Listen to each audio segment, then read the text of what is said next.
ওই জামাই, এদিকে আসো না। তোমাকে আমি সেই কখন বললাম এদিকে আসো, তুমি আমার কথা শুনছো না কেন? না, আমি আসবো না এখানে। তুমি কি সব ভিডিও দেখছো? এগুলো দেখলে আমার ভালো লাগে না। তোমাকে আমি কতবার বললাম এগুলো দেখবে না, কিন্তু তুমি তো আমার কোনো কথাই শোনো না। না, আমি তোমার কোনো কথাই শুনবো না। আরে সমস্যা কি তোমার? তুমি আসো না আমার কাছে। তুমি কেন আমার কথা বুঝতে পারো না? এগুলো দেখলে ভালোবাসা বাড়ে। আসো তুমি আমার কাছে। এগুলো দেখতে একদম বাজে দেখায়, তাই আমি দেখবো না। তুমি এগুলো যতক্ষণ বন্ধ না করবে ততক্ষণ আমি বিছানাতেও আসবো না। এই বলে আয়ান সোফার উপর শুয়ে থাকে। আর এদিকে নদী ঘাটের উপর শুয়ে শুয়ে মোবাইলে ভিডিও দেখছিল। আয়ানকে বারবার ডাকছিল তার কাছে আসার জন্য, কিন্তু আয়ান কোনোভাবেই নদীর কথা শুনছিল না। সেই নদীকে স্পষ্ট করে জানিয়ে দিয়েছিল নদী যতক্ষণ পর্যন্ত মোবাইল বন্ধ না করবে ততক্ষণ পর্যন্ত সে বিছানায় আসবে না। অবশেষে বাধ্য হয়ে নদী মোবাইলটা অফ করে দিল, কারণ রাত আনুমানিক 2টার বেশি বেজে গেছে। এখন না ঘুমালে সকালবেলা ঘুম থেকে উঠতে পারবে না নদী, আর অফিসেও যেতে পারবে না। অফিসে না গেলে গুরুত্বপূর্ণ মিটিংও অ্যাটেন্ড করতে পারবে না।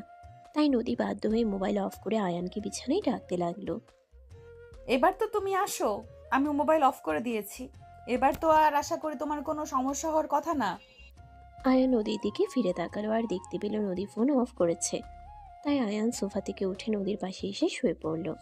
নদী বিছানার এক পাশে শুয়ে আছে তো আয়ান অন্য পাশে শুয়ে আছে। এটা নদীর একদমই ভালো লাগছিল না। তাই সে আয়ানকে পিছন থেকে জড়িয়ে ধরার চেষ্টা করে। যেই না নদী আয়ানের পেটে হাত দিল, অমনি আয়ান লাফ দিয়ে বিছানা থেকে উঠে দাঁড়ালো আর বলতে লাগলো। আরে আপু, এটা আবার তুমি কি করলে? আমার পেটে কেন হাত দিলে? তুমি জানো না আমার সুরসুরি লাগে।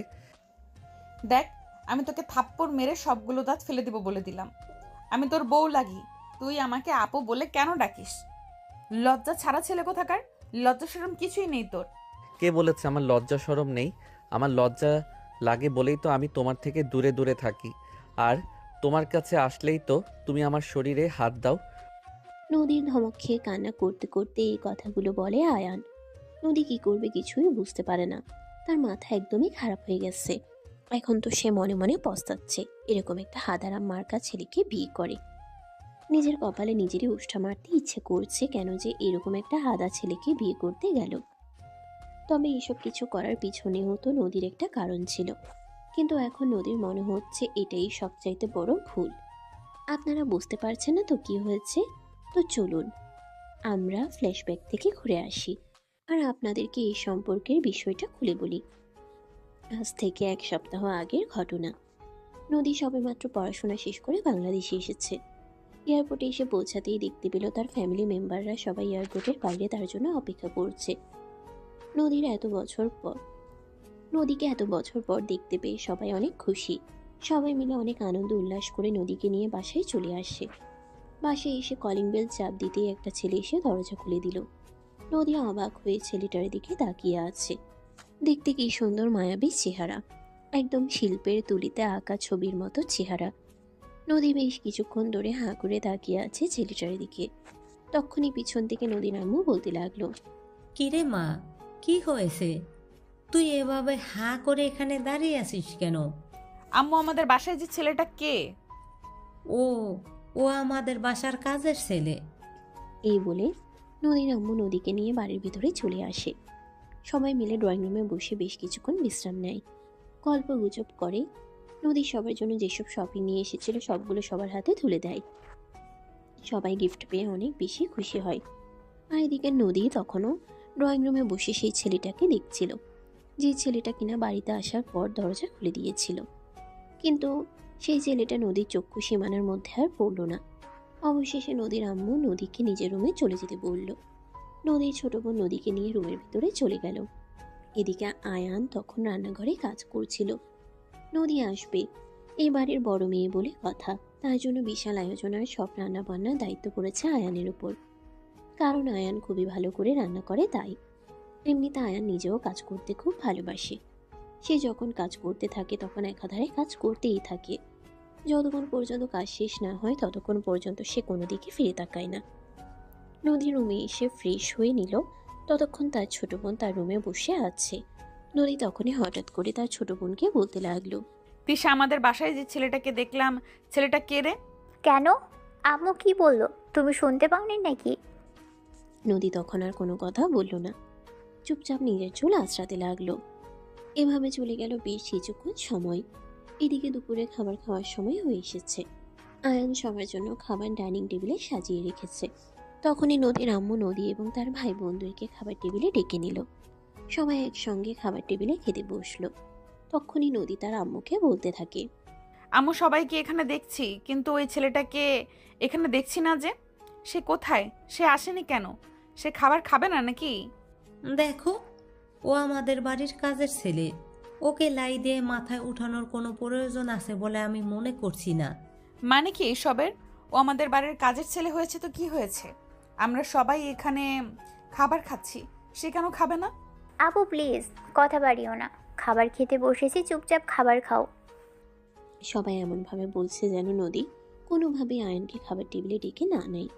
তাই নদী আর কথা বাড়ালো না, কোনো রকম নিজের খাবারটা শেষ করে নিজের রুমে চলে গেল।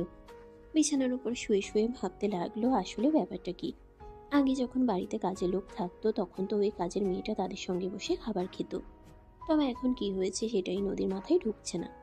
দেখতে দেখতে বিকেল গড়িয়ে সন্ধ্যা হতে চলল। নদীর বাবা অফিস থেকে ফিরে আসলেন। নদীর বাবা নদীকে রিসিভ করতে যেতে পারেনি, কারণ অফিসে একটা গুরুত্বপূর্ণ মিটিং ছিল।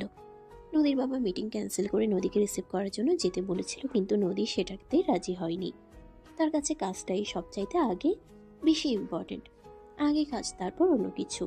এদিকে নদীর বাবাও নদীর কথা মতো চলে, কখনো তিনি মেয়ের কথার অবাধ্য হন না।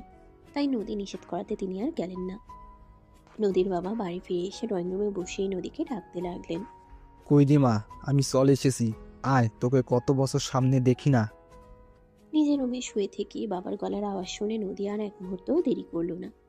দৌড়ে ছুটে চলে আসলো ড্রয়িং রুমে। ও বাবাকে দেখিয়ে জড়িয়ে ধরলো। এত বছর পর বাবাকে দেখতে পেয়ে নদীর আনন্দ যেন উপচে পড়ছিল।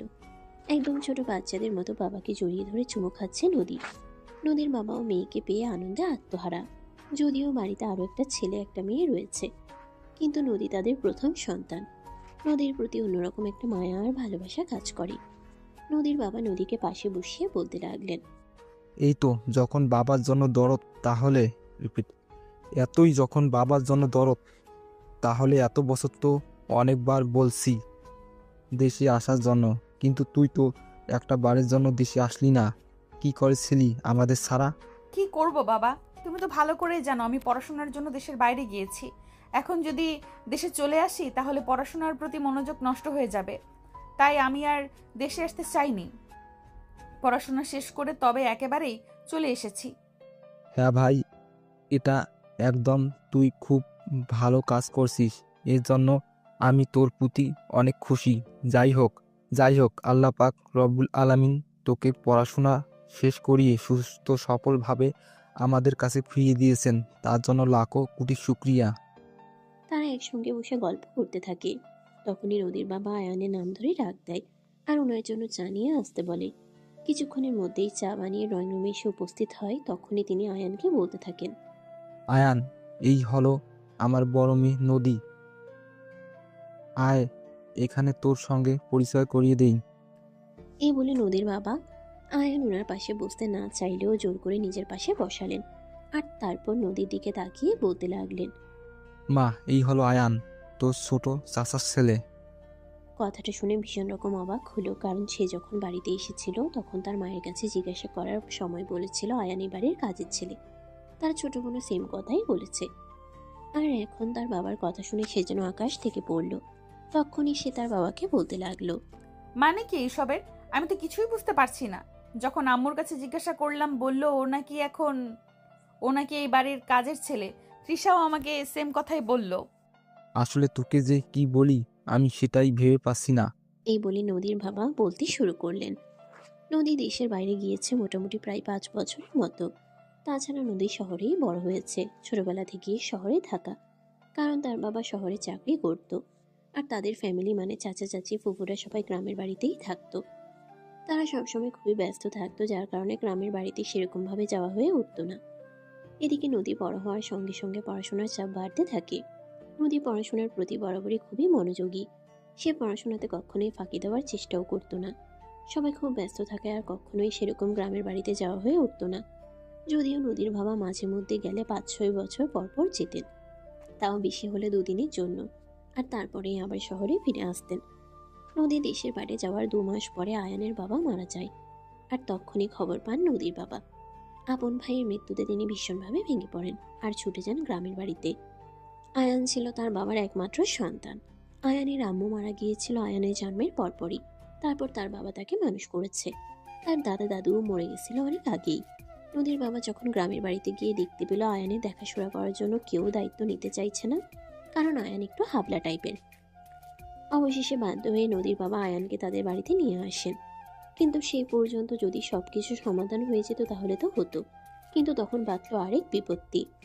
নদীর আম্মু কোনোভাবেই রাজি হচ্ছিল না আয়ানকে এ বাড়িতে রাখার জন্য।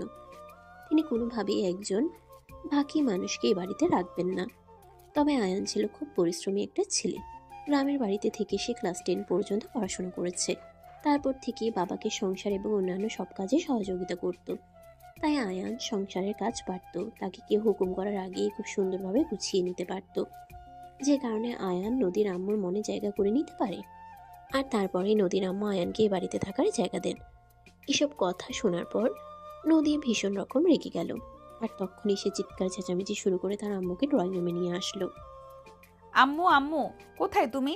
এক্ষুনি ড্রয়িং রুমে আসো, আমি তোমার সঙ্গে কথা বলতে চাই।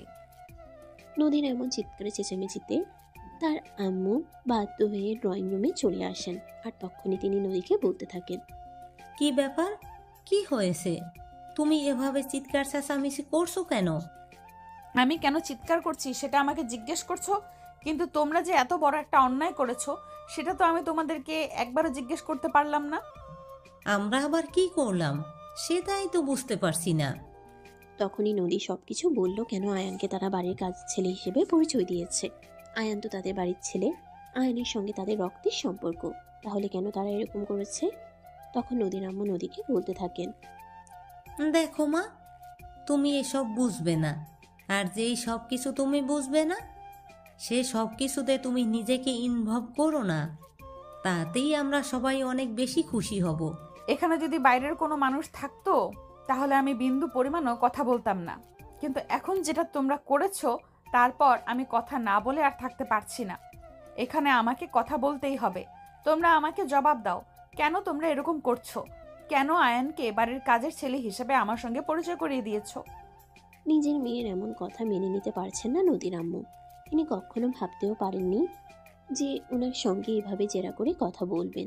তাই তিনি নদীকে বলতে থাকেন, তোমাকে এই শিক্ষা দিয়েছি আমরা, আর তুমি বিদেশ থেকে পড়াশুনো করে এসব কিছু শিক্ষা নিয়ে এসেছো? আই এম সরি, বাট বললেই হলো।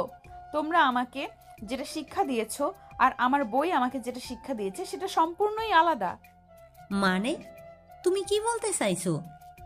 আমি কিছুই বুঝতে পারছি না। যে মানুষটার সঙ্গে আমাদের রক্তের সম্পর্ক সেই মানুষটাকে তুমি কিভাবে আমাদের বাড়ির কাজের লোক বলতে পারো সেটাই তো আমার মাথায় ঢুকছে না। আরে বাবা, বাড়ির কাজের লোককে কি কাজের লোক বলবো না, মালিক বলবো নাকি? আমি তো সেটাই বুঝতে পারছি না। তুমি কেন এভাবে রিয়াক্ট করছো? যার সঙ্গে আমার রক্তের সম্পর্ক তাকে তুমি আমাদের বাড়ির কাজের লোকের পরিচয় দেবে, তাহলে আমি রিয়াক্ট করবো না তো কি করব?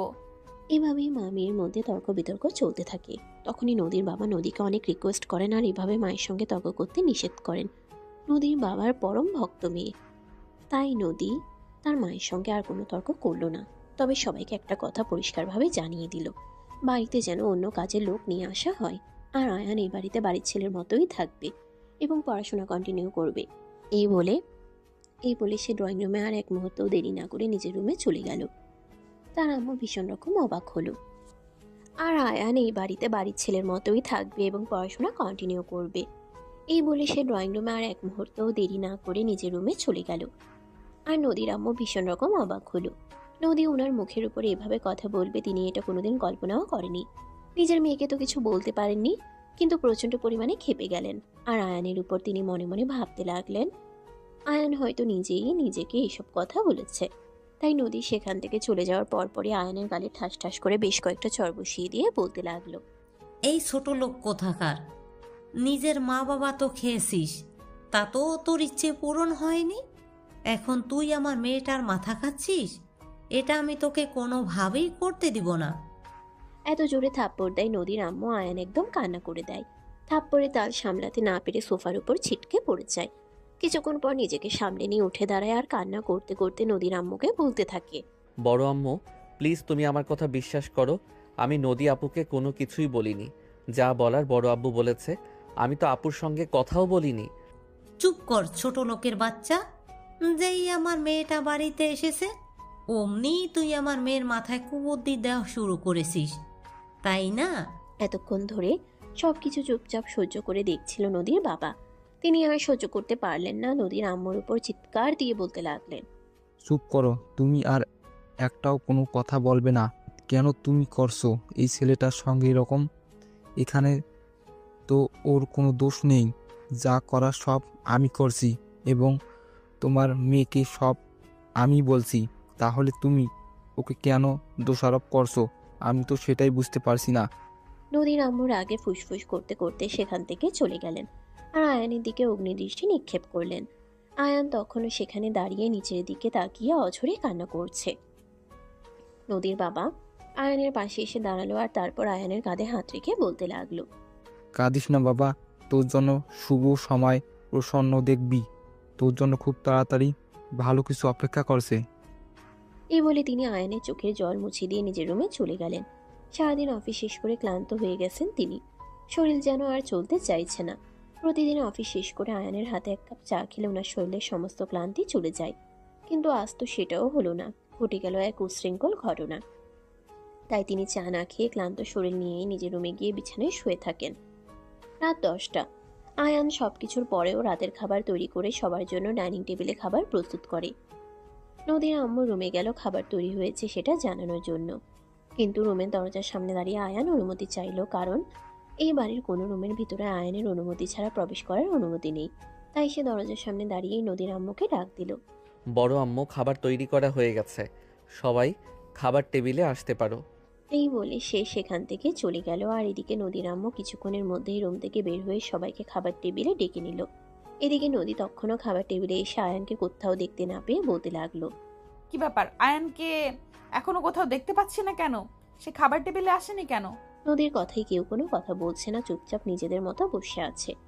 নদী আবারও সবাইকে একই প্রশ্ন করে তখনই নদীর আম্মু বলতে থাকে, বললাম তো আয়ান আমাদের সঙ্গে খাবার খাবে না। ও একা একা খেতে পারে, একা একাই পরে খেয়ে নেবে। ওকে ডাক দাও, ও আমাদের সবার সঙ্গে একই টেবিলে বসে খাবার খাবে। আরে বাবা, তুই এই সামান্য কথাটা বুঝতেছিস না কেন? ও যদি আমাদের সঙ্গে খাবার টেবিলে বসে তাহলে আমাদেরকে খাবার সার্ভ করবে কে? কেন তোমাদের হাত নেই? তোমরা নিয়ে খেতে পারো না? এই বলে নদী নিজেই খাবার টেবিল থেকে উঠে গেল আর তখনই কিচেন গিয়ে দেখতে পেল একপাশে আয়ান দাঁড়িয়ে থেকে কান্না করছে। নদী আস্তে আস্তে আয়ানের পিছনে গিয়ে দাঁড়ালো। সে খুব নিঃশব্দে কান্না করছে আর চোখের জল ফেলছে। নদী পিছনে দাঁড়িয়ে আয়ানের কাঁধে হাত রেখে আয়ান বুঝতে পারেনি এমন সময় হঠাৎ করে কিচেনে কেউ চলে আসবে। তাড়াহুড়ো করে নিজের চোখের জল মুছে নিল আর তারপরেই পিছন ফিরেই বলতে লাগলো, কি হয়েছে? কিছু লাগবে নাকি? তুমি আমাদের সঙ্গে টেবিলে বসে খাবার খাবে, এক্ষুনি চলো আমার সঙ্গে। আয়নের কণ্ঠস্বর শুনে বুঝতে পারে এটা নদী। তাই সে পিছন দিকে ফিরে তাকায় আর তারপরেই বলতে থাকে, না, আমি এখন খাবো না। আমার এখনো ক্ষুধা পাইনি। আপনারা গিয়ে খেয়ে নিন, আমি আরো পরে খাবো। কিন্তু সেটা বললে তো হচ্ছে না। দুপুরেও তুমি আমাদের সঙ্গে টেবিলে বসে খাবার খাওনি, আর এখনো বলছো তুমি আমাদের সঙ্গে খাবার টেবিলে বসে খাবার খাবে না। এটা তো আমি মানবো না।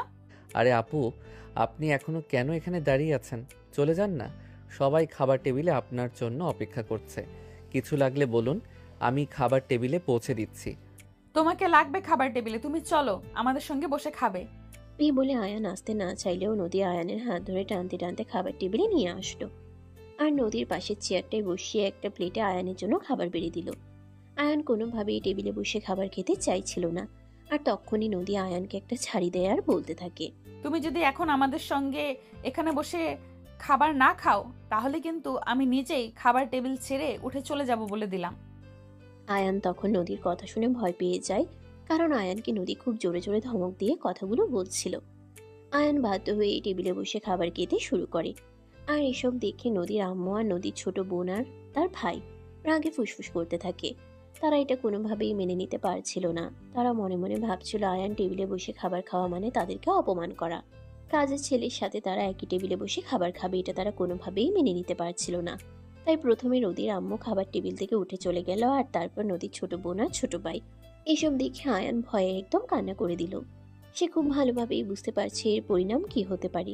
এদিকে নদীও সেটা বুঝতে পারছে, তাই নদী আয়ানকে বলতে থাকে, তোমার ভয় পাওয়ার কোনো কারণ নেই, যা হবে আমি সামলে নেব। তোমাকে যেটা বলেছি সেটাই করো, চুপচাপ মনোযোগ দিয়ে খাবারটা খাও। বড় আম্মু আর ভাইয়া আপু তারা সবাই তো অনেক রেগে গেছে। আপনি এই কাজটা একদমই ঠিক করেননি। তারা তো খাবার না খেয়ে চলে গেল। সারা রাত বুঝি খাবার না খেয়ে থাকবে নাকি? সেসব কিছু নিয়ে তোমাকে কিছু চিন্তা করতে হবে না। ওদের যা ভালো লাগে ওরা তাই করবে। আমি ওদেরকে এ ব্যাপারে কোনো কিছুই বলবো না। হ্যাঁ বাবা, আয়ান, নদী একদম ঠিক কথাই বলছে। এসব কিছু নিয়ে তোকে কোনো চিন্তা করতে হবে না। তুই নিয়ে তো এবার খাবারটা শেষ কর। এই বলে নদী এবং তার বাবা আয়ানকে আর কোনো কথা বলার সুযোগ দিল না। আয়ানও আর কোনো কথা না বলেই খাবারটা শেষ করলো। খাবার খাওয়া শেষ করে সবকিছু গুছিয়ে রেখে নিজের রুমে গিয়ে একটু বিশ্রাম নিচ্ছিল। ঠিক ওই মুহূর্তেই নদীর ছোট বোন আয়ানের রুমে প্রবেশ করে, আর তখনই আয়ানের শার্টের কলার চেপে ধরে বলতে থাকে, এই ছোট লোকের বাচ্চা, তোর সাহস দেখে অবাক না হয়ে পারছি না। আপুকে দেখে কি তোর সাহস বেড়ে গেছে নাকি? তিশার এমন আচরণে আয়ান ভীষণ ভয় পেয়ে গেল। তিশা এবং তার আম্মু এখন নতুন নয়, তারা সবসময় আয়ানের সঙ্গে খুব খারাপ আচরণ করে। সেই সঙ্গে তিশার যে ভাই সেও। এই বাড়িতে শুধুমাত্র একজন মানুষই আছে যে আয়ানের সঙ্গে একটু ভালো আচরণ করে, সেটা হলো নদীর বাবা। কারণ ওনার বংশের রক্ত আয়ানের শরীরে বইছে, তাই তিনি চাইলেও তো আয়ানের সঙ্গে খারাপ আচরণ করতে পারেন না। আয়ান কাঁপা কাঁপা কণ্ঠে তিশাকে বলতে থাকে, না আপু, সেরকম কিছুই না। আমি তো বড় আপুকে সেরকম কোনো কিছুই বলিনি। এই ছোট লোক ফকিনের বাচ্চা, তাহলে তখন আপু বলার সঙ্গে সঙ্গে তুই খাবার টেবিলে বসে গেলি কেন? তখনই আয়ান তিশার কাছে অনেক রকম ভাবে মাফ চাইতে থাকে, কিন্তু তিশা তাকে কোনোভাবেই মাফ করতে চায় না। নদী এসে এই বিষয়টা বুঝতে পেরে আয়ানের রুমে প্রবেশ করে। তিশা তখন আয়ানের শার্টের কলার চেপে ধরে আছে। নদী নিজের রাগ কন্ট্রোল করতে না পেরে রুমের ভিতর প্রবেশ করে ঠাস ঠাস করে দুই গালে চড় বসিয়ে দিল দুইটা। নদীর চরের ব্যাগ এতটাই বেশি ছিল যে তিশা নিজেকে সামলাতে না পেরে পড়ে গেল। তিশা এরকমটা ভাবতে পারেনি যে নদী তাকে এভাবে মারবে। তিশা নিজেকে সামলে নিয়ে উঠে দাঁড়ায় আর নদীর দিকে তাকিয়ে বলতে থাকে, আপু, তুই এটা কি করলি? তুই আমার গায়ে হাত তুললি? হ্যাঁ তুলেছি, বেশ করেছি। তুই যেটার যোগ্য তোর সঙ্গে আমি সেটাই করেছি। তোর সাহস হলো কি করে আয়নের গায়ে হাত তোলার? আপু, তুই সামান্য একটা কাজের লোকের জন্য আমার গায়ে হাত তুললি? এটা তো আমি ভাবতেই পারছি না। আমি তোর বোন হই, এটা তুই ভুলে গেছিস। হ্যাঁ আমি সত্যিই ভুলে গেছি তুই আমার বোন হোস, কারণ আমার বোন হবার কোনো যোগ্যতাই তোর মধ্যে নেই। এই বলে রাগে হন হন করতে করতে আয়ানের রুম থেকে বের হয়ে গেল নদী। আর এদিকে তিশা তখনও অগ্নি দৃষ্টি নিয়ে আয়ানের দিকে তাকিয়ে আছে। আয়ান কোনো কথাই বলছে না, চুপচাপ নিচের দিকে তাকিয়ে দাঁড়িয়ে আছে। সে এ বাড়ির প্রত্যেকটা মানুষকে ভীষণ ভয় পায়, কারোর সঙ্গে তর্ক করার সাহসটুকু পর্যন্ত পায় না। আর এদিকে তার সরলতাকে সবাই তার দুর্বলতা মনে করে আর তার সঙ্গে এভাবেই খারাপ আচরণ করে। তিশার আগে গজগজ করতে করতে আয়ানকে বলতে থাকে, ছোট লোক ফকিনের বাচ্চা, ভিক্ষুক কোথাকার, তোর জন্য আজ আমার বোন আমার গায়ে হাত তুলেছে। এর পরিণাম কতটা ভয়ানক হবে সেটা তুই কখনো ভাবতে পারছিস না। আয়ান কোনো কথাই বলল না, তখনও চুপচাপ নিচের দিকে তাকিয়ে দাঁড়িয়ে আছে। তিশা কোনো উত্তর না পেয়ে রাগে গজগজ করে আয়ানের রুম থেকে বের হয়ে গেল। আয়ান কোনো কথাই বলল না, তখনও চুপচাপ নিচের দিকে তাকিয়ে দাঁড়িয়ে আছে। তিশা কোনো উত্তর না পেয়ে রাগে গজগজ করে আয়ানের রুম থেকে বের হয়ে চলে গেল। তারপরের দিন সকালবেলা নদী ঘুম থেকে উঠে দেশের বাইরে থাকতে তাই নিজের সমস্ত রকম কাজ নিজেই করত। তাই সে আজও মনে মনে চিন্তা করে সকালবেলা ঘুম থেকে উঠে সবার জন্য নাস্তা বানিয়ে সবাইকে সারপ্রাইজ দিবে। কিন্তু নদী সকাল 7টায় ঘুম থেকে উঠে দেখে আয়ান তার আগেই সবকিছু গুছিয়ে রেখেছে। নদী ভীষণ অবাক হয়, একটা ছেলে মানুষ হয়ে কিভাবে এত সব কাজ একা একা সামাল দিতে পারে এটা চিন্তা করে। নদী আয়ানের পাশে গিয়ে দাঁড়ায় আর আয়ানের হাতটা ধরে বলতে থাকে, কি ব্যাপার, তুমি এত সকালে এত সব কাজ কিভাবে করলে? নদীর দিকে এক পা সরে গিয়ে নিজের হাতটা ছাড়িয়ে নিয়ে নদীকে বলতে থাকে, আপু, আমি তো প্রতিদিন সকালবেলায় ঘুম থেকে উঠি আর সবাই ঘুম থেকে ওঠার আগে নাস্তা তৈরি করে রাখি, যাতে ঘুম থেকে উঠে কাউকে কোনো ঝামেলা পোহাতে না হয়। সত্যিই তোমার কোনো তুলনা হয় না। এবারের প্রত্যেকটা মানুষ তোমার সঙ্গে কত বাজে আচরণ করে, আর তারপরও তুমি সবার সঙ্গে কত ভালো আচরণ করো, আর সবার কথা কত বেশি চিন্তা করো। আপু, আমি তো সবাইকে নিজের আপন মানুষ বলেই মনে করি, আর সব আপন মানুষদের খেয়াল রাখা তো আমার দায়িত্ব। নদী একটু মুচকি হাসে। কি উত্তর দিবে ভেবে পায় না। সত্যি এই ছেলেটার কোনো তুলনা হয় না। রান্না যখন করতেই পারবো না, তখন নদী আয়ানকে বলতে লাগলো। আচ্ছা ঠিক আছে, নাস্তা তো বানানো হয়ে গেছে, তাহলে চলো আমার সঙ্গে মর্নিং ওয়াকে যাবে। অনেক দিন তো এখানে থাকি না, তাই এখানকার রাস্তাঘাট ভুলে গেছি। কিন্তু আপু, বড় আম্মু ঘুম থেকে উঠে আমাকে না পেলে বকাবকি করবে। এই বলে নদীর সঙ্গে যেতে চায় না আয়ান। কিন্তু নদী কারোর কোনো কথাই শুনবে না। সে যখন যেটা ঠিক করবে তখন সেটাই করবে। আয়ান তার সঙ্গে যেতে না চাইলেও সে আয়ানকে জোর করে নিয়েই বাসা থেকে বের হলো। ঘন্টাখানেক ধরে হাঁটাহাঁটি করে তারপরেই তারা দুজনে বাসে ফিরে আসলো। ইতিমধ্যে নদীর মা আর ছোট বোন আর ছোট ভাই ঘুম থেকে উঠে নাস্তার টেবিলে চলে এসেছে। নদীর আম্মু নাস্তার টেবিলে এসে বেশ অনেকবার আয়ানের নাম ধরে ডাক দেয়, কিন্তু তিনি কোনো সাড়া শব্দ পান না। আর এই জন্য তিনি প্রচন্ড রকম রেগে যান। আয়ান আর নদী যেই না কলিং বেল চাপ দিল, অমনি নদীর আম্মু উঠে গিয়ে দরজা খুলে দিল। প্রথমেই নদী ভিতরে প্রবেশ করলো, আর তার পিছন পিছন আয়ানকে দেখা মাত্রই প্রচন্ড পরিমাণে রেগে গেলেন নদীর আম্মু। আর তখনই ঠাস করে তার গালে একটা 5 আঙ্গুলের ছাপ বসিয়ে দিয়ে বলতে থাকলেন। এই ছোট লোক ফকিন্নির বাচ্চা, এতক্ষণ তুই কোথায় ছিলি? তারপরে শব্দে পিছন ফিরে তাকায় নদী। আর ততক্ষণে তো যা হওয়ার সব হয়েই গেছে। নদী পিছনে ফিরে আসে আর তার আম্মুর সামনে দাঁড়িয়ে বলতে থাকে। কি ব্যাপার, কি সমস্যা তোমাদের? এই বাড়িতে তোমরা কি শুরু করেছো? আমি তো সেটাই ভেবে পাচ্ছি না। নদীর আম্মু তখন নিজেকে সংবরণ করে নিজের মেয়েকে বলতে লাগলেন। এই ফকিন্নির বাচ্চা জানে না আমি ঘুম থেকে উঠেই ওকে ডাক দিয়ে না পেলে মেজাজ খারাপ হয়ে যায়। আম্মু আমার সঙ্গে যেতে চায়নি, আমি ওকে জোর করে আমার সঙ্গে নিয়ে গেছি, কিন্তু তাই বলে তুমি এইভাবে ওকে মারবে, এটা তো আমি কল্পনাও করতে পারিনি। তুই না হয় জানিস না, তুই এই বাড়িতে থাকিস না, কিন্তু ও তো আমার ব্যাপারে সব কিছুই জানে। তাহলে ও জেনে শুনে কেন এমন কাজটা করলো? হ্যাঁ আমি মানছি ও ভুল করেছে, কিন্তু তাই বলে তোমার এইভাবে ওর গায়ে হাত তুলতে হবে? এটা তো কোনো হাদিসে লেখা আছে, বলো আমাকে। মেয়ের কথার কোনো জবাব দিতে পারলেন না নদীর আম্মু, তাই চুপচাপ দাঁড়িয়ে রইলেন। নদী পিছনে ফিরে আসে আর আয়ানের হাত ধরে টানতে টানতে ড্রয়িং রুমে নিয়ে গেল। ড্রয়িং রুমে দাঁড়িয়েই তার বাবাকে নদী ডাকতে লাগলো। তার বাবা ঘুম ঘুম চোখে রুম থেকে বের হয়ে আসলো। ড্রয়িং রুমে এসে দেখতে পেলেন নদী রেগে আগুন হয়ে আছে। তিনি আস্তে আস্তে নদীর পাশে এসে দাঁড়ালেন আর তারপর বলতে লাগলেন। কি ব্যাপার মা, কি হয়েছে? এত জোরে চিৎকার করছিস কেন? আমাকে তুমি এই কাজটা জিজ্ঞাসা না করে এটা বলো যে কি হয়নি, তাহলে আমি তোমাকে সবটা খুলে বলতে পারি। তখনই নদীর বাবা আরও একবার নদীর কাছে জানতে চান কি হয়েছে। আর নদী তখন সবকিছু খুলে বলে। নদীর বাবা খুব ভালো করে জানেন প্রতিদিন এই বাড়িতে এসব কিছুই হয়ে থাকে, কারণ শুরু থেকেই তো আয়ানকে এই বাড়িতে কেউ সহ্য করতে পারতো না। তারপরে যখন এই বাড়ির সমস্ত কাজ একা একাই করে আর বিনে পয়সায় একটা কাজের লোক পাওয়া গেছে, সেজন্যই নদীর আম্মু আর তার ভাই বোনেরা আয়ানকে এই বাড়িতে থাকতে দিয়েছে। কিন্তু এই বাড়িতে আয়ানের কোনো স্বাধীনতা ছিল না, না ছিল ভালো থাকার কোনো অধিকার। সবকিছু শোনার পরেও চুপ করে দাঁড়িয়ে থাকেন নদীর বাবা, কারণ এখন তিনি কাকে কি বলবেন। নিজের স্ত্রী সন্তান তাদেরকে কিছু বলতে গেলেও বিপদ, বাড়িতে রাগারাগি শুরু হয়ে যাবে। নদীর বাবার চেহারার দিকে তাকিয়ে খুব ভালোভাবেই বুঝতে পারে এবারও তার বাবা কিছুই বলবেন না, চুপচাপ সবকিছু মেনে নেবেন। তাই তো নদী নিজেই বলতে থাকে। ঠিক আছে, তোমাদের কাউকে কিছুই বলতে হবে না, কিছুই করতে হবে না, যা করার আমি করে নিচ্ছি। এই বলে নদী সেখান থেকে সোজা নিজের রুমে চলে গেল। তারপর ফ্রেশ হয়ে এসে নিজে নিজেই নাস্তা করে নিল। নাস্তা শেষ হলে রেডি হয়ে আয়ানকে ড্রয়িং রুমে ডেকে নিল, আর সে সঙ্গে নদী তার বাবাকেও ড্রয়িং রুমে ডেকে নিল। তারপর বলতে লাগলো। বাবা, আজ একটা কোম্পানিতে আমার চাকরির জন্য ইন্টারভিউ আছে, মনে হয় আমার চাকরিটা হয়ে যাবে। এটা তো খুবই খুশির খবর। দেশে আসতে না আসতেই যদি তোমার চাকরি হয়ে যায়, তাহলে তো এর চাইতে খুশির সংবাদ আমার কাছে আর কি থাকতে পারে। হ্যাঁ, সেই সঙ্গে আমি তোমাকে আরও একটা কথা জানাতে চাই, আমি আজকেই বিয়ে করতে চাই। নদীর এমন কথা শুনে নদীর বাবা ভীষণ রকম অবাক হন। কোনোভাবেই বুঝতে পারছে না নদী হঠাৎ করে এমন কথা কেন বলছে। তাই তো তিনি নদীকে বলতে থাকেন। হঠাৎ বিয়ের সিদ্ধান্ত নিয়েছো, বেশ ভালো কথা। তুমি এত বড় হয়েছো, বিয়ে করার সিদ্ধান্ত নিতেই পারো, কিন্তু কাকে বিয়ে করছো আর এভাবে হঠাৎ সিদ্ধান্ত নেওয়ার কারণটা কি? আমি যাকে বিয়ে করছি সে তোমার খুবই পরিচিত এবং তার সম্পর্কে তুমি খুব ভালো করেই জানো। আর তাকে একটা নরক থেকে মুক্তি দেওয়ার জন্যই আমার এই সিদ্ধান্ত। আয়নের হাত ধরে টেনে নদী আয়ানকে তার বাবার সামনে এনে দাঁড় করায় আর তারপর বলতে থাকে। বাবা, আমি আয়ানকেই বিয়ে করব।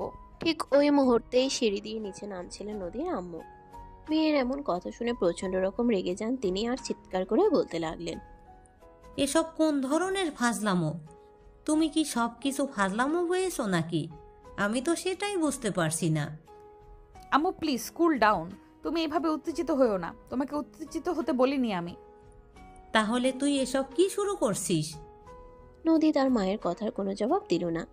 সে তার বাবার দিকে তাকিয়ে বলতে লাগলো। বাবা, আমি তোমার কাছে জানতে চাইছি আমি আয়ানকে বিয়ে করব, এ ব্যাপারে তোমার কোনো অমত আছে কিনা? তুমি যাকে বিয়ে করো না কেন তাতে আমার কোনো আপত্তি নেই, কারণ আমি তোমার ব্যাপারে একদম সুনিশ্চিত। আমি জানি তুমি কখনো কোনো ভুল করতে পারো না। কিন্তু নদীর আম্মু এই কথাটা কোনোভাবেই মেনে নিতে চাইছিলেন না। তিনি চিৎকার চেঁচামেচি শুরু করে দেন আর মেয়েকে বোঝাতে শুরু করেন, কিন্তু নদী এক কথার মানুষ। সে ছোটবেলা থেকেই এরকম। সে যখন কোনো সিদ্ধান্ত নেয় তখন ওই সিদ্ধান্ত থেকে তাকে কেউ পিছু হটাতে পারে না। তাই এবার হয়তো তার আম্মু কোনো কিছুই করতে পারবে না। নদী তখন তার বাবাকে বলতে থাকে। আব্বু, তুমি আজকেই ব্যবস্থা করো। আমি আজকেই আয়ানকে বিয়ে করব। আয়ান, তুমি নিজেকে মানসিকভাবে প্রস্তুত করো। এই বলি নদী আর কাউকে কোনো কথা বলার সুযোগ না দিয়ে বাসা থেকে বের হয়ে চলে গেল। আর এদিকে আয়ান থ হয়ে দাঁড়িয়ে আছে। সবকিছু যেন তার মাথার উপর দিয়ে যাচ্ছে। কোনো কিছুই তার মাথায় ঢুকছে না। কোথায় থেকে কি হচ্ছে সে কোনো কিছুই বুঝতে পারছে না। 20 মিনিট ড্রয়িং রুমে একদম নীরবতা চলছে। কেউ কোনো কথাই বলছে না। তখনই নদীর ছোট ভাই আর ছোট বোন ড্রয়িং রুমে আসে। সবাইকে এভাবে থ হয়ে দাঁড়িয়ে থাকতে দেখে নদীর ছোট বোন তার আম্মুকে বলতে থাকে। কি ব্যাপার, কি হয়েছে? তোমরা সবাই এখানে এভাবে দাঁড়িয়ে আছো কেন? নদীর আম্মু এই কথা শুনে যেন আরো রেগে ফেটে পড়ছেন। তাই তিশা তার আম্মুর কাছ থেকে সরে গিয়ে তার আব্বুর পাশে বসে আর তারপর তার আব্বুকে বলতে থাকে। কি হয়েছে তুমি অন্তত খুলে বলো। আম্মু এভাবে রেগে আছে কেন? আজ নদীর বিয়ে। এটা তো খুবই খুশির খবর। এখানে রেগে যাওয়ার কি আছে? আমি তো সেটাই বুঝতে পারছি না। এই বলে তিশা আবারও তার আম্মুর কাছে যায়।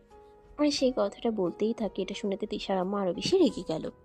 তিনি তিশার গালেই ঠাস করে একটা চর বসিয়ে দিয়ে বলতে লাগলেন। এটা তোর কাছে খুশির খবর মনে হচ্ছে? একদম লাথি মেরে বাড়ি থেকে বের করে দিব বলে দিলাম। আরে আম্মু, তুমি আমাকে এভাবে থাপড় মারছো কেন? আপুর বিয়ে হবে, এটা তো আমাদের সবার জন্য খুশির খবরই, তাই নয় কি? তখনই নদীর আম্মু তিশাকে বলতে থাকে নদী আয়ানকে বিয়ে করতে চলেছে। এই কথাটা শুনে তিশা মাথায় হাত দিয়ে সোফার উপর বসে পড়ল। সে কখনো ভাবতে পারেনি এমন কিছু একটা হতে পারে। হতভম্বের মতো একবার তার আম্মুর দিকে একবার তার বাবার দিকে তাকাচ্ছে। কি হচ্ছে আর কি হতে চলেছে কোনোটাই তার মাথায় কোনোভাবেই ঢুকছে না। এদিকে নদীর আম্মুর আগে গজগজ করতে করতে নিজের রুমে চলে যান আর তখনই নিজের বোনকে ফোন দিয়ে সবকিছু জানান। তিনি ঠিক করে রেখেছিলেন নদীর পড়াশোনা শেষ করে বাংলাদেশে আসার পর নিজের বোনের ছেলের সাথেই নদীকে বিয়ে দেবেন। ওনার বোনের ছেলে পড়াশোনা শেষ করে টোটো কোম্পানির ম্যানেজার হয়ে ঘোরাঘুরি করছে, কোথাও চাকরি বাকরি কিছু পারছে না। অপরদিকে নদী দেশে আসে সঙ্গে সঙ্গে চাকরি পেয়ে গেল। এটা তাদের কাছে বিশাল একটা খুশির খবর ছিল। আর সেজন্যই নদীর আম্মা আরো বেশি করে চাইছিল নদীর সঙ্গে নিজের বোনের ছেলের বিয়ে দিতে, যাতে মনে মনে সম্পর্কটাও ভালো থাকে আর সে সঙ্গে মেয়েটাকেও সারা জীবন কাছেই রাখতে পারেন। কারণ বোনের ছেলের সঙ্গে মেয়েকে বিয়ে দিলে তিনি ভেবেছিলেন বোনের ছেলেকে ঘর জামাই বানিয়ে বাড়িতে নিয়ে আসবেন। তাহলে একসঙ্গে দুটোই লাভ হবে। যেমন মেয়ে তার বাবা মার দেখাশোনা করতে পারবে, ঠিক তেমনই বোনের ছিল একটাই মাত্র ছেলে, তাই বোনের সম্পত্তির ভাগ্য কাউকে দিতে হবে না। কিন্তু সেই ভরসায় জল ঢেলে দিল নদী। আর এইসব কথা শুনে নদীর খালামণি তো ভীষণ পরিমাণ রেগে গেলেন। আর তখনই তিনি নিজের বোনকে বলতে লাগলেন।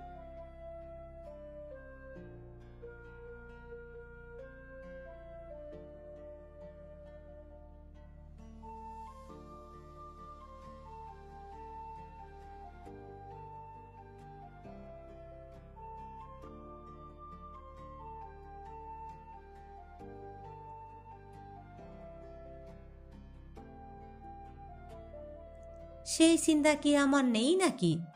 আমিও তো অনেকবার চিন্তা করেছি, কিন্তু কি করব বল? আমার মেয়েটার সম্পর্কে তো তুই খুব ভালো করেই জানিস। যখন কোনো সিদ্ধান্ত নেয় তখন সেখান থেকে কেউ তাকে হটাতে পারে না।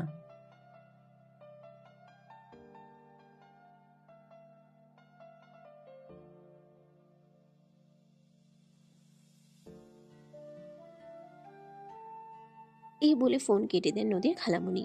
আর এদিকে নদী তখন তার নতুন অফিসে জয়নিং এর জন্য চলে এসেছে।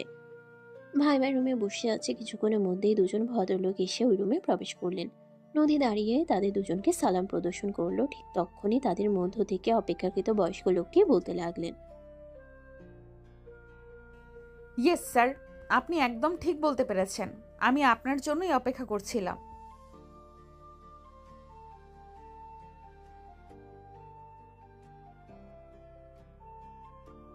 হ্যাঁ স্যার, বলুন।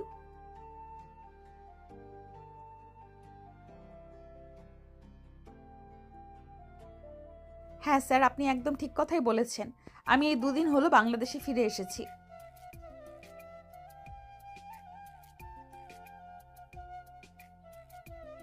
দেখুন স্যার, আপনারা আমাকে যে ডিপার্টমেন্টেই কাজ দেন না কেন, আমি কাজ করতে প্রস্তুত। তবে আপনাদেরকে একটা কথা বলার, সেটা হলো আমি তো পূর্ব কোনো চাকরির অভিজ্ঞতা নিয়ে আসিনি। যদি কোনো প্রবলেমে পড়ি।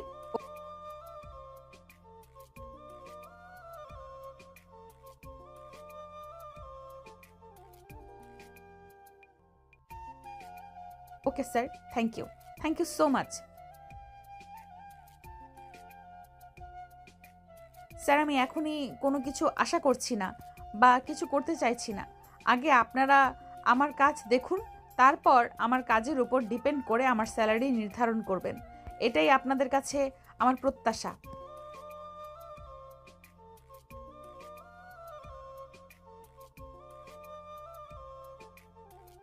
অতঃপর নদী অফিসের সমস্ত কাজ শেষ করে বাসায় ফিরে আসে। বাসায় এসে 10 মিনিটের মধ্যে আবারও বাসা থেকে বের হয়ে যায়।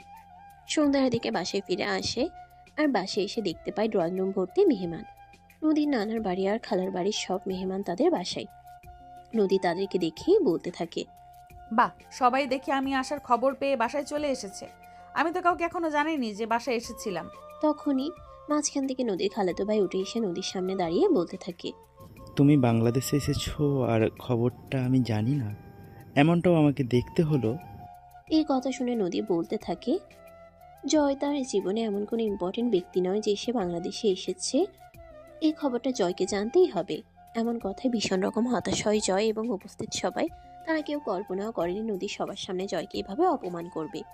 নদী তখন ড্রাইভারকে ডাক দেয় আর বলতে থাকে, ড্রাইভার আঙ্কেল, শপিং ব্যাগগুলো একটু দিয়ে যান।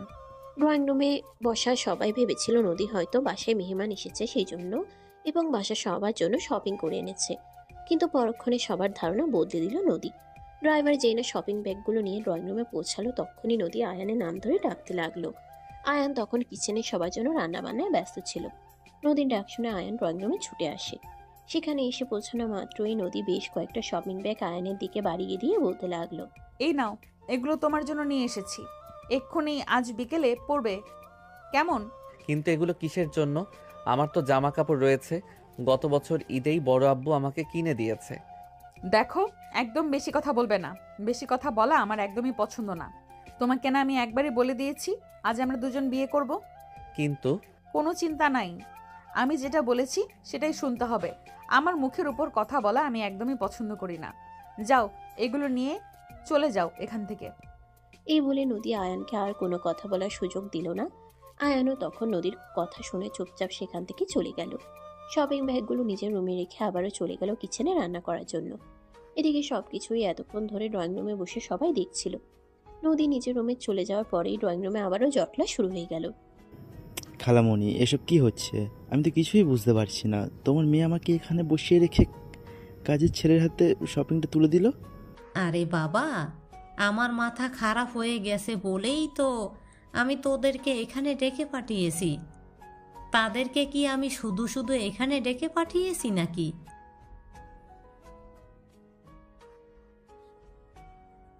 আমি কি করব সেটা ভাবার জন্যই তোদেরকে এখানে ডেকে পাঠিয়েছি।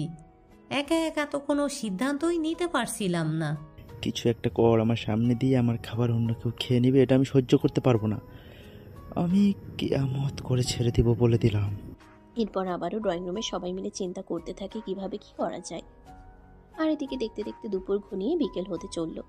নদীর বাবা অফিসের কাজকর্ম শেষ করে সোজা কাজীকে নিয়ে বাসে চলে আসেন। নদীর বাবা বাসে এসেই নদীকে ড্রয়িং রুমে ডেকে নেন আর বলতে থাকেন, আমি তোমার কথা মতোই সব কিছু করছি, এখন বাকিটা তুমি সামলে নাও। তখন তার বাবাকে বলে তার বাবার চিন্তার কোনো কারণ নেই, যা হবে সব নদী সামলে নেবে। এই বলে নদী রেডি হতে শুরু করে আর তার বাবাকে পাঠিয়ে দেয় আয়ানকে রেডি করে ড্রয়িং রুমে নিয়ে আসার জন্য। নদীর বাবা আয়ানকে রেডি করে ড্রয়িং রুমে নিয়ে আসেন আর কিছুক্ষণের মধ্যে নদীও ড্রয়িং রুমে চলে আসে। নদীর বাবা কাজী সাহেবকে সবকিছু খুলে বলেন। কাজী সাহেব লেখাপড়ার সমস্ত কাজ শেষ করলে আয়ানকে বলতে থাকেন, বাবা তুমি কি এই বিয়েতে রাজি? কিন্তু উনি তো আমার আপু হন। আর বাবা বললাম তো, এত সব কিছু তোমাকে চিন্তা করতে হবে না, তুমি শুধু কবুল বলে ফেলো, তাতেই হয়ে যাবে। কিন্তু বড় আব্বু। এভাবেই সে তো বারবার কথা ঘোরাচ্ছিল আয়ান। আর এটা দেখে নদী ভীষণ রেগে যায় আর সে তখনই উঠে দাঁড়িয়ে আয়ানকে ধমক দিয়ে বলতে থাকে, এই আয়ান্নার বাচ্চা, তুই কবুল বলবি নাকি আমি তোকে খুন করব? কোনটা তোর জন্য ভালো হবে তুই নিজেই বল। ভীষণ জোরে ধমক দিয়ে কথাটা বলে নদী। আর তখনই অনেক ভয় পেয়ে যায়। ভয় পেয়ে কেঁপে ওঠে আর তখনই নদীর বাবা আয়ানকে বলতে থাকে, এ বাবা, দেরি করছিস কেন? কবুলটা তাড়াতাড়ি বলে ফেল, তাহলে তো ঝামেলা চুকে যায়। কিন্তু বড় আব্বু। তোরে কবুল বলতে বলছি, রিপিট, বড় আব্বু বলতে বলি নাই। নদীর বাবাও এই কথাটি ধমক দিয়ে বলে আয়ানকে। আর তখন ভয় পেয়ে কবুল বলে দেয়। অপরদিকে নদীও তখন কবুল বলে দেয়। বিয়ের কাজ শেষ হয়ে গেছে ততক্ষণে ড্রয়িং রুমে এসে পৌঁছায় নদীর আম্মু আর তার খালামণি, খালাতো ভাই সহ সবাই। তারা এতক্ষণ কোনো কিছুই টের পায় নাই। বিয়ের কাজ সম্পন্ন হয়ে গেছে তখনই তারা ড্রয়িং রুমে এসে উপস্থিত হয়েছে। কাজী সাহেবকে দেখেই জয় বলতে থাকে, কি ব্যাপার, এই বাসায় কাজী কেন এসেছে? এই কথা শুনে নদী বলতে থাকে, কাজী সাহেব নিশ্চয়ই হাডুডু খেলতে আসে না? কাজী সাহেব তো নিশ্চয়ই এই বাসায় বিয়ে পড়ানোর জন্যই এসেছে, তাই এটা নতুন করে জিজ্ঞাসা করার কি আছে? আমি তো সেটাই বুঝতে পারছি না। নদীর এই কথা শুনে জয়ের আম্মু, জয় আর নদীর আম্মু সহ নদীর ভাই বোনেরা সবাই প্রচন্ড রকম অবাক হয়ে যায়। তারা বুঝতেই পারেনি রুমের ভিতরে তারা গল্প করতে করতে এত কিছু হয়ে যাবে। তারা তো ভেবেছিল হয়তো বা আজ রাতে কিছু হবে না, হতে পারে। নদীর আম্মু, নদীর ছোট বোন, ছোট ভাই সবাই হা করে নদীর দিকে তাকিয়ে থাকে। তখনই নদী তাদের সবাইকে বলতে থাকে, এভাবে হা করে তাকিয়ে থাকার কিছুই নেই। ওই যে টেবিলের উপর মিষ্টি রাখা আছে, সবাই ইচ্ছে করলে মিষ্টি খেতে পারো। দাঁড়াও, তোমাদেরকে নিয়ে খেতে হবে না, আমি তোমাদের সবাইকে গুছিয়ে দিচ্ছি। সবাই এখানে বসো। সবাইকে মিষ্টি দেওয়ার জন্য সোফা থেকে উঠে যাচ্ছিল আয়ান। তখনই নদী তার হাতটা ধরে ফেলে আর এক ঝটকায় টান দিয়ে সোফার উপরে বসিয়ে দিয়ে বলতে থাকে, তুমি চুপচাপ এখানে বসে থাকো, এখান থেকে এক পাও নড়বে না।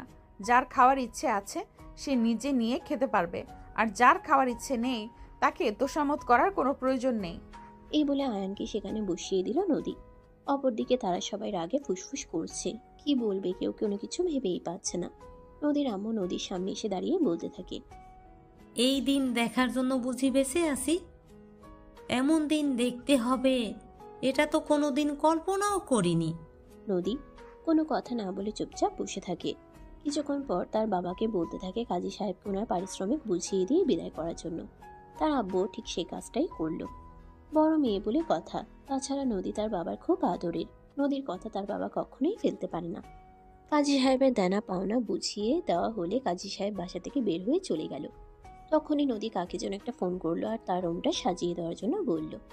কিছুক্ষণের মধ্যেই 4-5টা ছেলে পেলে বাসার ভিতরে ঢুকে বেশ কিছুটা জিনিসপত্র নিয়ে আয়ান ড্রয়িং রুমে বসেছিল। আয়ানের কাছে জিজ্ঞাসা করে নদীর ব্যাপারে। তখন নদীর রুমটা দেখিয়ে দিল।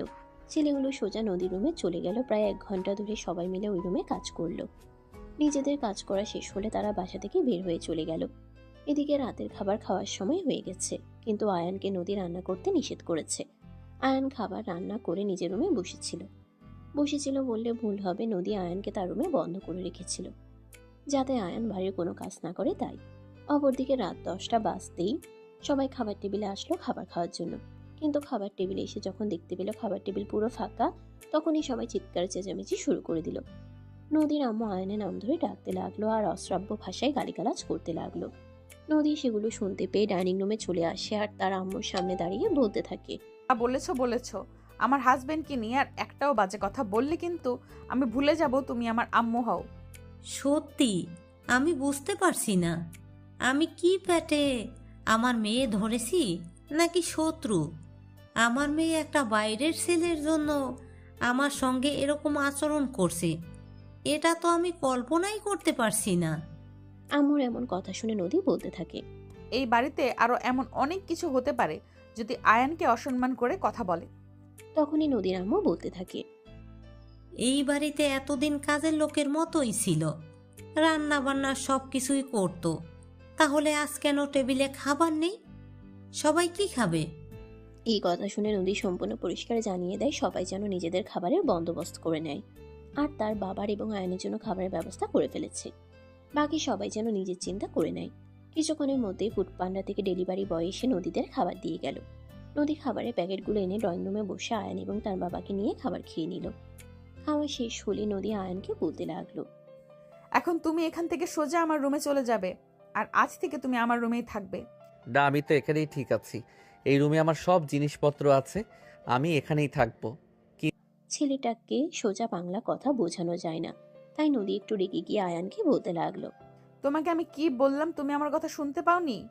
নাকি চুপচাপ আমার রুমে যাও? কিন্তু নদী এবার আর নিজের রাগ কন্ট্রোল করতে পারলো না, তাই চিৎকার দিয়ে বলতে লাগলো। তোমার কি কানে সমস্যা আছে নাকি? আমি তো সেটাই বুঝতে পারছি না। সহজ এবং বিশুদ্ধ বাংলা ভাষায় বলেছি আমার রুমে যাওয়ার জন্য, তারপরেও তুমি কিন্তু কিন্তু কেন করছো? আচ্ছা ঠিক আছে, আমি চলে যাব। এখন তুমি রুমে যাও, আমি এগুলো গুছিয়ে রেখে তারপরে আসছি। নদী চোখ রাঙিয়ে আয়ানের দিকে তাকালে আয়ান আর কোনো কথা বলার সাহস পেল না। আয়ান আর নদীর দুজনে ড্রয়িং রুমে গিয়ে বসলো, আর তারপর নদী নিজেই এগুলো গুছিয়ে কিচেনে রেখে আসলো। তারপর সেখান থেকে সোজা ড্রয়িং রুমে এসে বসে। নদী তখন তার বাবাকে বলতে লাগলো তার চাকরির ব্যাপারে। যদিও তার বাবা চাইছিল না নদীর বাইরে কোনো কোম্পানি থেকে চাকরি করুক, তিনি চাইছিলেন নদী যেন নিজেদের কোম্পানিতে জয়েন করে।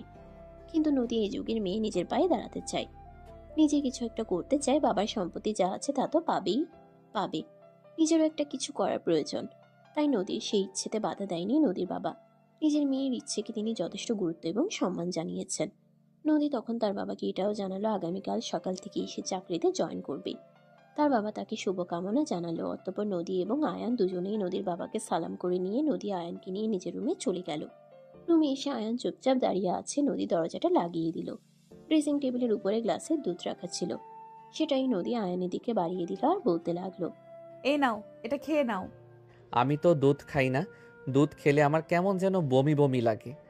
আজকে রাতে খেতে হবে, এটা খেয়ে নাও। কিছু হবে না, আমি তোমাকে ট্যাবলেট দিচ্ছি। আজকে রাতে খেতে হবে কেন বললাম তো? আমি খেতে পারি না, দুধ খেলে আমার বমি বমি লাগে। আরে তুমি বুঝতে পারছো না, আজ আমাদের বাসরাত, আজ তোমাকে এটা খেতেই হবে। কিন্তু আয়ান কোনোভাবেই দুধ খাবে না, সে একদম নারাজ দুধ খাওয়ার জন্য। ওদিকে নদীও তার কোথার কোনো নড়াচড়া হতে দিবে না। আজ বাসরাতে নিয়ম অনুযায়ী আয়ানকে দুধ খেতেই হবে। সেজন্য নদী এক প্রকার জোর করে আয়ানকে দুধ খাওয়াতে গেল এবং জোর করে সেটা খাইয়ে দিল। কিন্তু দুর্ঘটনা ঘটলো পরক্ষণে। কিছুক্ষণের মধ্যে আয়ান ওয়াক ওয়াক করে বমি করতে শুরু করলো। সারা ঘর বমি করে একদম ভাসিয়ে দিল। নদী পড়ে গেল মহা ঝামেলায়। সে কি করবে কিছুই বুঝতে পারছে না। তখনই তাড়াতাড়ি করে বাড়ির দারোয়ানকে ডেকে নিল এবং রুমটা পরিষ্কার করতে বলল। দারোয়ান কোনো রকম রুমটা পরিষ্কার করে দিল। এদিকে আয়ান ততক্ষণে সোফার উপর বসে আছে। তার অবস্থা একদম নাজেহাল হয়ে গেছে বমি করতে করতে। দারোয়ান চলে যাওয়ার পর নদী আবারও রুমের দরজাটা বন্ধ করে দিল আর আয়ানের পাশে এসে বসলো।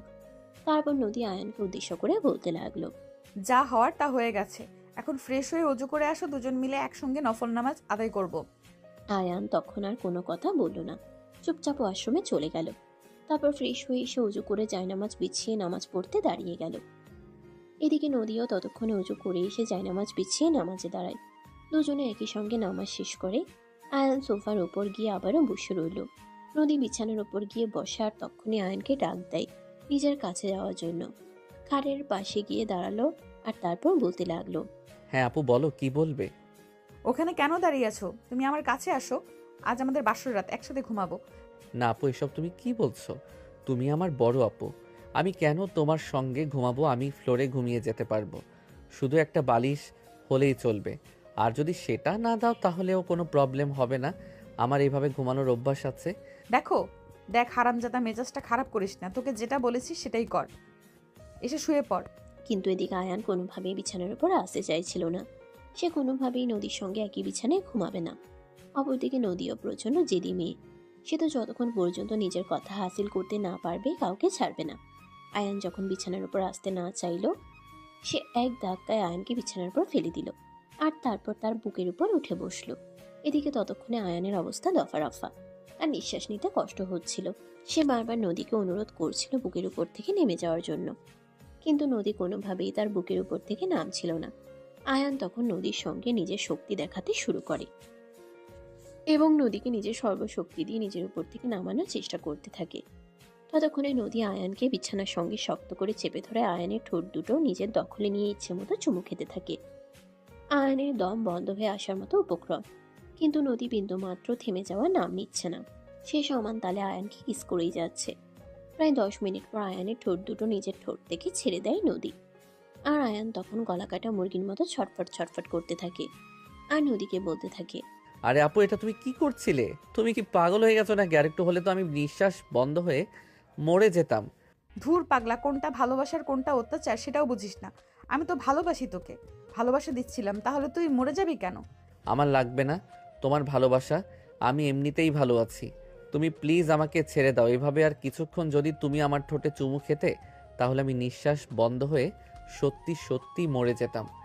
এই বলে আয়ান নিজের শরীরে সমস্ত শক্তি দিয়ে নদীকে নিজের শরীরের উপর থেকে সরিয়ে দেয় আর নিজেও নদীর বাহুবন্ধন থেকে নিজেকে খুলে ফেলে।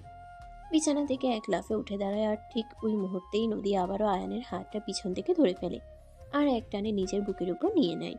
নদী বালিশের নিচ থেকে হাত দিয়ে নিজের মোবাইলটা নিল আর তারপরে মোবাইলে একটা ভিডিওর নাম লিখে সার্চ করলো। তারপর এই ফোনটা আয়ানের থেকে ফিরে তাকালো। অতঃপর সে আয়ানকে বলতে লাগলো, এই যে দেখ, এখানে জামাই বউকে। বলতে গিয়ে একবার মোবাইলের দিকে তাকালো আয়ান আর তারপরেই নদীকে বলতে লাগলো, আরে আপু, তুমি পাগল হয়ে গেছো নাকি? কি সব আলতু ফালতু কথা বলছো? এগুলো কি? ওরা তো নোংরা কাজ করছে। আল্লাহ, তুমি আমাকে রক্ষা করো। ওরা জামাই বউ, ওরা এইসব কিছু করতেই পারে। এগুলো নোংরা কাজ তোকে কে বলেছে? আমি জানি না, কিন্তু আমি এসব করতে পারবো না। প্লিজ আমাকে মাফ করো। তুই কি ভেবেছিস তুই আমাকে বলবি আর আমি ছেড়ে দেব? বিয়ে যখন তোকে করেছি, বাসর আমি তোর সাথেই করব। নদী তখনই মোবাইলটা রেখে দিয়ে রুমের লাইটটা অফ করে দিল আর এদিকে অন্ধকারে ভীষণ ভয় পায় আয়ান। তখনই সে নদীকে বলতে থাকে লাইট অন করার জন্য, কিন্তু নদী কোনোভাবেই লাইট অন করবে না। সে আয়ানকে নিজের বুকের কাছে টেনে নিল আর তারপর বলতে লাগলো যেন আয়ান ভয় না পায়। আর এদিকে আয়ান ভয় পেয়ে নদীকে জড়িয়ে ধরেছিল। নদীও সেই সুযোগটাই কাজে লাগালো এবং সে ততক্ষণে আয়ানের সঙ্গে বাসরটা সেরে নিল। এদিকে আয়ান তো সবশেষে কান্না করতে শুরু করে দিয়েছে। আরে আপু, তুমি আমার সঙ্গে এটা কি করলে? তুমি তো এই ভিডিওটা দেখার লোকগুলোর মতোই আমার সঙ্গে নোংরা কাজ করলে। আমি সব বড় আব্বুকে বলে দেব তুমি এই জন্য আমাকে বিয়ে করেছো, তাই না? ওই হারামজাদা, চুপচাপ চুপ। বড় আব্বুকে কি বলবা? আমি তোমার বিয়ে করা বউ। এগুলো তোমার নিজের থেকে আমার সঙ্গে করা উচিত ছিল। তুমি করতে চাইছিলে না, লজ্জা পাচ্ছিলে, তাই আমি নিজের থেকে করলাম। এখানে বড় আব্বুর কি বলার আছে? এই বলে নদী আবারও আয়ানকে টান দিয়ে নিজের বুকের সঙ্গে মিশিয়ে নিয়ে ঘুমাতে চাইল, কিন্তু নদীর গরম নিঃশ্বাস আয়ানের মুখের উপর পড়ছিল, তাই আয়ান কোনোভাবেই ঘুমাতে পারছিল না। নদী থেকে নিজেকে ছাড়িয়ে নেওয়ার চেষ্টা করছিল।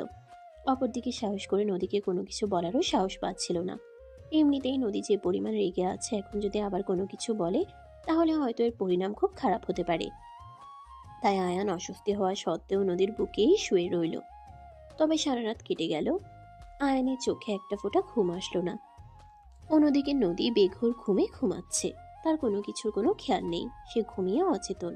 ফজরের আজান দেয়, আয়ান বিছানা ছেড়ে উঠে ফ্রেশ হয়ে নিল আর তারপর ফজরের নামাজ পড়ে কিচেনে চলে গেল সবার জন্য নাস্তা বানাতে।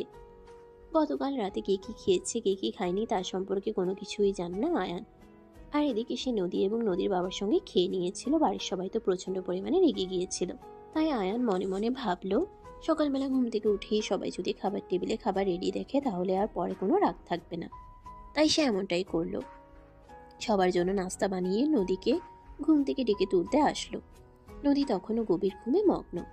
আয়ানের ডাকে ঘুম ভাঙলো, চোখ মেলে তাকিয়ে দেখে আয়ান তার সামনে দাঁড়িয়ে আছে। নদী বিছানা থেকে উঠে দাঁড়ায়, তারপরেই সে আয়ানের দিকে তাকিয়ে বলে, কি ব্যাপার, তুমি এত সকালে ঘুম থেকে উঠে গেছো কেন? আরে আমি তো সেই কোন সকালেই ঘুম থেকে উঠে গেছি। তারপর সবার জন্য নাস্তা বানিয়েছি। খাবার টেবিলে আসো, সবাই একসঙ্গে নাস্তা খাবে। নদী প্রচন্ড পরিমাণে রেগে যায় আর আয়ানকে একটা ধমক দেয়, কিন্তু সেই ধমকের তোয়াক্কা করে না আয়ান। তিশার ভাই এবং তার আম্মুকে ঘুম থেকে ডেকে তুলতে গেল। নদীর আম্মু সকালবেলা আয়ান নাস্তা বানিয়েছে এই কথা শুনে অনেক বেশি খুশি হয় আর ঘুম থেকে উঠে তাড়াতাড়ি ফ্রেশ হয়ে নাস্তা টেবিলে আসে। এদিকে নদীও ফ্রেশ হয়ে নাস্তা টেবিলে আসে। নদী নাস্তা টেবিলে এসে দেখতে পেল অলরেডি সবাই খাবার খেতে বসে গেছে। তখনই নদী সবাইকে উদ্দেশ্য করে বলে দুপুরে খাবারটা যেন বাড়ির কেউ রান্না করে। আয়ান আজকের পর থেকে বাড়ির কোনো কাজ করবে না। এই কথা শুনে নদীর মা একটু আপত্তি জানালেও নদী কারোর কথার কোনো পরোয়া করে না। অপরদিকে নাস্তার টেবিলে বসিয়ে নদী তার বাবাকে পরিষ্কার জানিয়ে দিল সে আয়ানকে নিয়ে আর এই বাড়িতে থাকবে না। আয়ানকে নিয়ে অন্য কোথাও ভাড়া বাড়িতে গিয়ে উঠবে। যেহেতু তার চাকরিটা হয়ে গেছে এখন তো আর তাদেরকে কোনো আর্থিক ঝামেলায় পড়তে হবে না। তাই নদী আজকে ভাড়া বাসা দেখবে এবং সেখানে গিয়ে উঠবে। নদীর বাবাও তার সিদ্ধান্তকে সম্মান জানালো, কারণ তিনিও চায় না আয়ান এই বাড়িতে ঘর জামাই হয়ে থাকুক। কারণ যদি এই বাড়িতে থাকে তাহলে তাকে বরাবরের মতোই অবহেলা অনাদর সহ্য করতে হবে। কারণ তিনিও চান না আয়ান এই বাড়িতে ঘর জামাই হয়ে থাকুক। কারণ যদি এই বাড়িতে থাকে তাহলে তাকে বরাবরের মতোই অবহেলা অনাদর সহ্য করতে হবে, অত্যাচার সহ্য করতে হবে। তবে তিনি তো মন থেকে চান আয়ান ভালো থাকুক এবং খুব বেশি ভালো থাকুক। সেজন্যই তিনি নদীর সিদ্ধান্তে কোনো কথা বলেননি। এদিকে নদী নাস্তা শেষ হতেই আয়ানকে বলল আয়ানের প্রয়োজনীয় সব জিনিসপত্র আয়ানের প্রয়োজনীয় সমস্ত জিনিসপত্র গুছিয়ে নিতে। তারা আজ অথবা কালকের মধ্যেই ভাড়া বাসে উঠে যাবে। এই বলে নদী রেডি হয়ে বাসা থেকে বের হয়ে গেল। আর এদিকে তখনই নদীর আম্মু আয়ানকে বলছিল দুপুরের খাবার রান্না করার জন্য, কিন্তু তখনই এতে বাধা দেন নদীর বাবা আর নদীর আম্মুকে বলতে থাকেন, দেখো এতদিন আমি কোনো কথা বলিনি, তবে এখন আর চুপ থাকবো না। আর এখন আমার মেয়ের জামাইকে নিয়ে তোমার কোনো কাজ করতে পারবে না। ওরে বাবা রে বাবা, মেয়ে জামাইয়ের জন্য দেখছি দরদ উতলে পড়ছে। এত দরদ! তাহলে এতদিন কোথায় ছিল? এখনও যেহেতু এ বাড়িতে আছে, তাহলে এখনও আমাদের কাজ করে, তবেই এ বাড়িতে ভাত খেতে হবে। তখনই নদীর বাবা নিজের রাগ কন্ট্রোল করতে না পেরে তিশার গালে একটা ঠাস করে চর বসিয়ে দেন। তারপরে তিনি তিশাকে মনে করিয়ে দেন একটু আগে নদী কি বলে গেছে, তারা তো আর এই বাড়িতে থাকবে না। নদী আয়ানকে নিয়ে অন্যত্র বাসা ভাড়া নিয়ে সেখানেই থাকবে। তাহলে এতে এত সমস্যা কেন হচ্ছে? তিশা তখন আর কোনো কথা বলার সাহস পেল না। সে খুব ভালোভাবেই বুঝতে পারলো তার বাবা প্রচণ্ড পরিমাণে রেগে গেছে। এখানে কথা বললে বিপদ হতে পারে, তাই মুখ বন্ধ রাখাই শ্রেয়। তিশা সেখান থেকে সোজা চলে গেল। আর এদিকে তখনই আয়ান আবারও নদীর বাবাকে বলতে থাকে, বড় আব্বু, তুমি ছোট আপুকে মারলে কেন? আমি তো এখানে বসেই আছি, আমার তো আর কোনো কাজ নেই।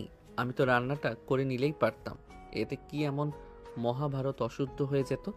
আয়ানের এই কথা শুনে নদীর বাবা আয়ানকে একটা ধমক দেন আর চুপচাপ রুমে গিয়ে নিজের জিনিসপত্র গুছাতে বলেন। আয়ান তখন আর নদীর বাবার মুখের উপর কোনো কথা বলার সাহস পেল না। চুপচাপ সেখান থেকে চলে গেল।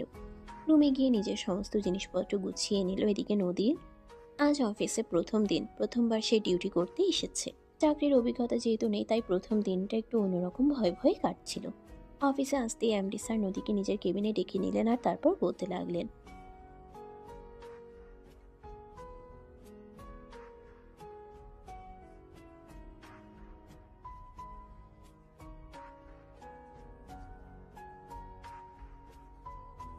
হ্যাঁ স্যার, সেটা আমি অবশ্যই করব, কারণ আপনি তো জানেন আমি দেশের বাইরে থেকে পড়াশোনা করে এসেছি। আমি খুব ভালো করে জানি কোন কাজের সহযোগিতা কার কাছ থেকে নিতে হবে, তাই এ ব্যাপারে আপনি নিশ্চিত থাকতে পারেন।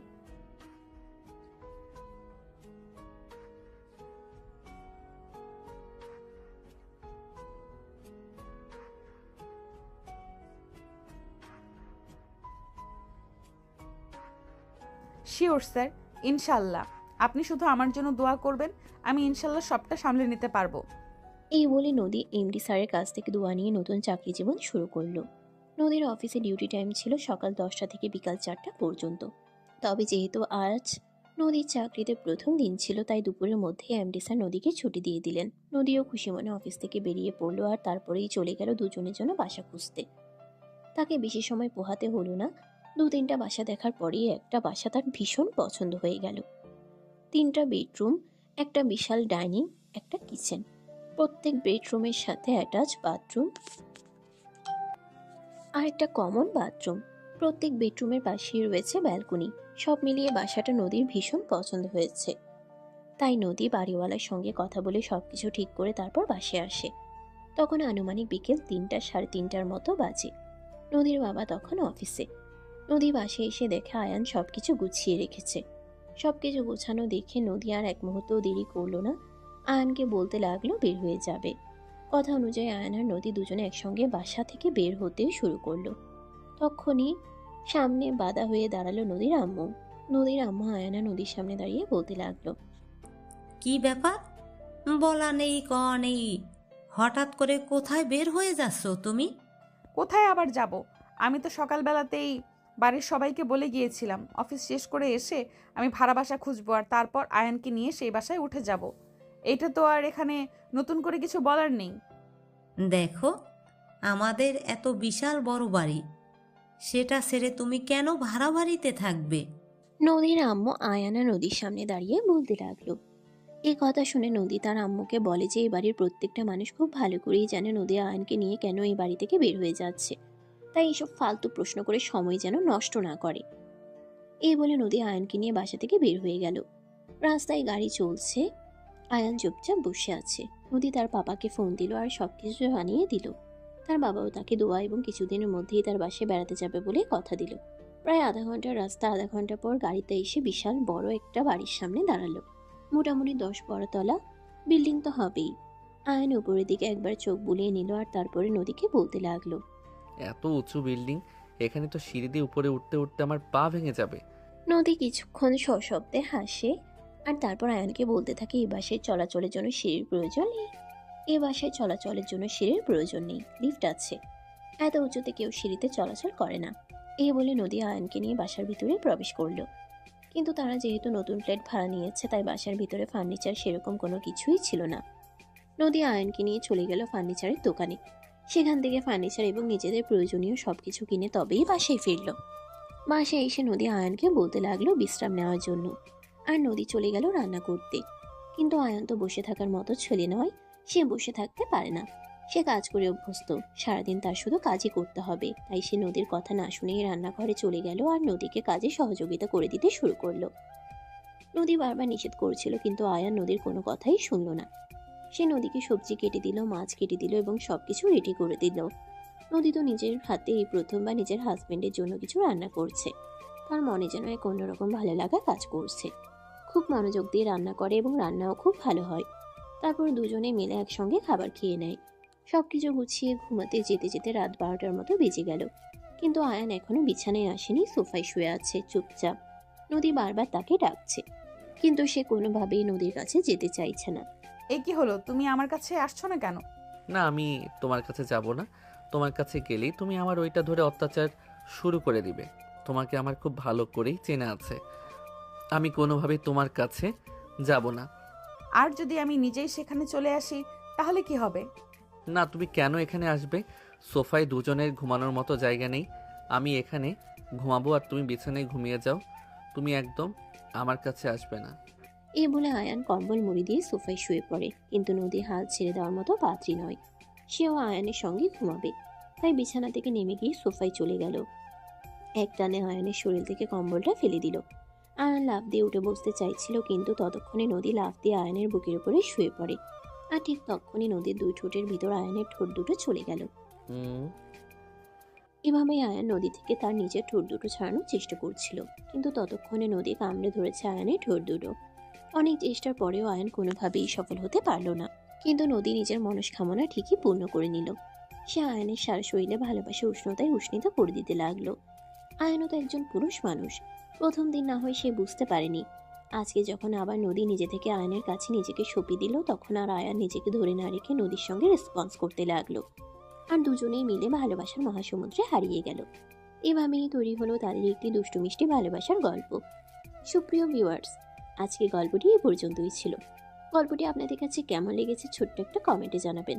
ভালো লাগলে লাইক, কমেন্ট এবং শেয়ার করে পাশেই থাকবেন। নিত্য নতুন ভালোবাসার গল্প পেতে আমাদের চ্যানেলটিকে সাবস্ক্রাইব করবেন। পরবর্তী রোমান্টিক গল্পের জন্য অপেক্ষা করুন।